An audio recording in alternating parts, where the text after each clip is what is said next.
Welcome to Explore and Answer. In a globalized world, we often hear about embargoes and economic sanctions. But what exactly is an embargo? And why does it have such a powerful impact on nations? What is an embargo? An embargo, also known as a sanction, is a measure imposed by one country or a group of countries on another nation to prevent violations of international law or aggressive actions. These sanctions not only affect military aspects, but have the deepest impact on the economy. In this globalized era, where countries rely on each other for trade, being under an embargo can severely weaken a nation's economy. For example, Cuba's economy has struggled for over 60 years due to the U.S. embargo, preventing them from freely exporting goods. North Korea, though known for its modern nuclear weapons tests, faces poverty and underdevelopment for its citizens. All of these are consequences of embargoes. An embargo is like an invisible lock, shutting down opportunities for economic growth. Only when this lock is opened can the sanctioned country's economy freely develop again. So why is the U.S. often mentioned when it comes to embargoes? What gives the U.S. the power to impose so many sanctions on other nations? To understand more, let's explore why the U.S. has the authority to impose embargoes and how they do so in the next section.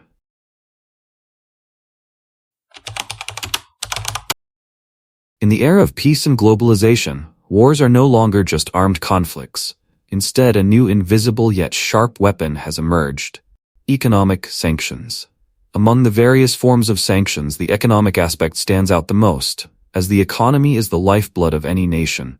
Restricting trade, banning exports, imports, or limiting financial flows can paralyze a country's economy, causing severe consequences for both its people and government. We can clearly see this in North Korea, which has been under strict sanctions since 2005. Many sectors such as arms trading, high-tech industries, and natural resource exports have been restricted, causing the citizens to live in poverty and leaving the country's economy almost isolated from the outside world.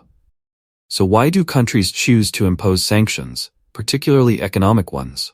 In the era of peace, where military wars are condemned, sanctions have become the most powerful tool to exert pressure without resorting to violence.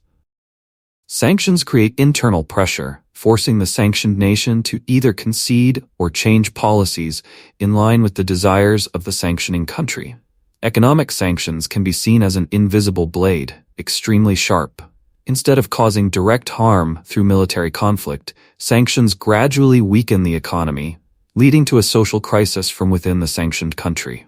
Cuba is a clear example of this strategy. Although there has been no direct military conflict, the U.S. embargo, lasting more than 60 years, has left the country in a state of deprivation and economic hardship.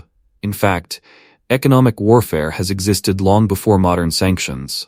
In ancient times, military leaders often used the strategy of blockades, not attacking militarily, but besieging cities, cutting off food and goods supplies, forcing the enemy to surrender without bloodshed.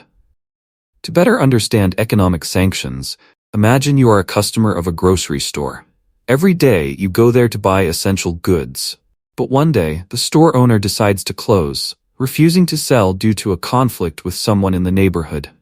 Immediately, you and others have to travel farther to shop, causing inconvenience and frustration. Trade embargoes are similar.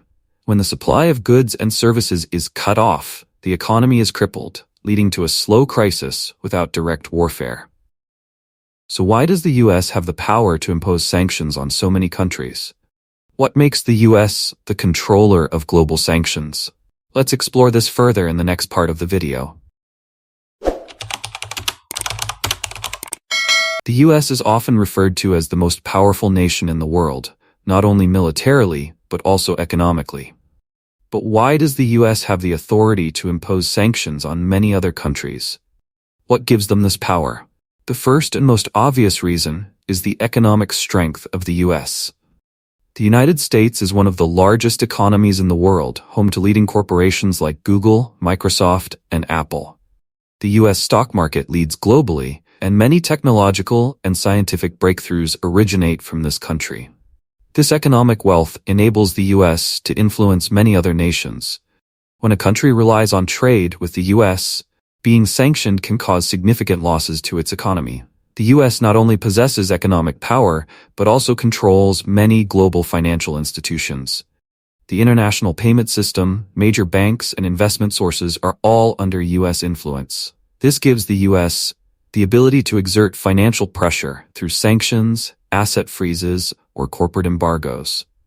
For example, in the case of Russia, when the U.S. and Western countries imposed sanctions, over $300 billion of Russian assets were frozen in international banks.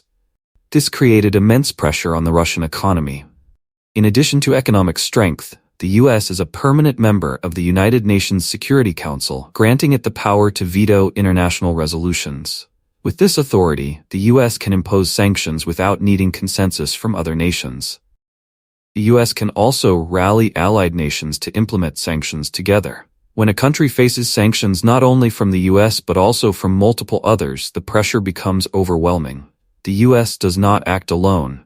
With the participation of many strong allies in organizations like NATO, the U.S. can amplify its power and exert global pressure on sanctioned countries. This alliance makes sanctions more effective and difficult to evade. For instance, when Russia invaded Ukraine, the U.S. and Western countries collectively imposed over 17,500 sanctions on Russia. This collaboration demonstrates that U.S. influence stems not only from its singular power, but also from a vast network of allies. Despite its significant power, the U.S. is not without criticism. Its sanctions are sometimes deemed unfair, biased, or serving its own interests. For the same military action, countries like Turkey may avoid sanctions, while Russia faces a barrage of restrictions.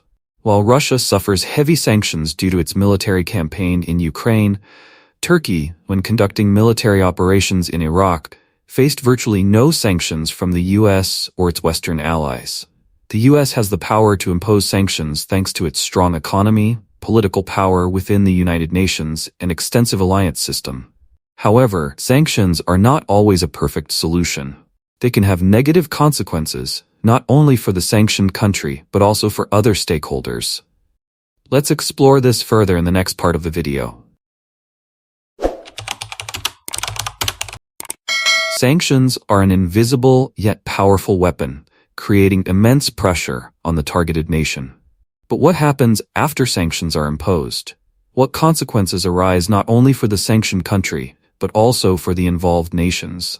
The most obvious consequence of sanctions is the weakening of the economy of the punished nation. When supplies of goods, food, and energy are cut off, the economy plunges into crisis. Take North Korea as an example. After a series of sanctions imposed by the U.S. and Western countries, this nation has been economically isolated. Unable to import modern machinery, military equipment, and raw materials, North Korea has become a backward nation with a self-sufficient economy that suffers from severe shortages. The people of North Korea face poverty and a lack of essential food and goods. Key industries such as electronics, seafood, and minerals have come to a halt because they cannot export. Sanctions do not only impact the economy, they also diminish a nation's political power on the international stage. When a country is isolated and unable to engage in trade and international diplomacy, its standing gradually weakens. Russia serves as a prime example. After the U.S. and Western nations imposed over 17,500 sanctions due to the conflict in Ukraine, Russia lost many important trading partners and was politically isolated. As a result of the sanctions, Russia could not freely access international markets and faced significant challenges in maintaining its political and military standing.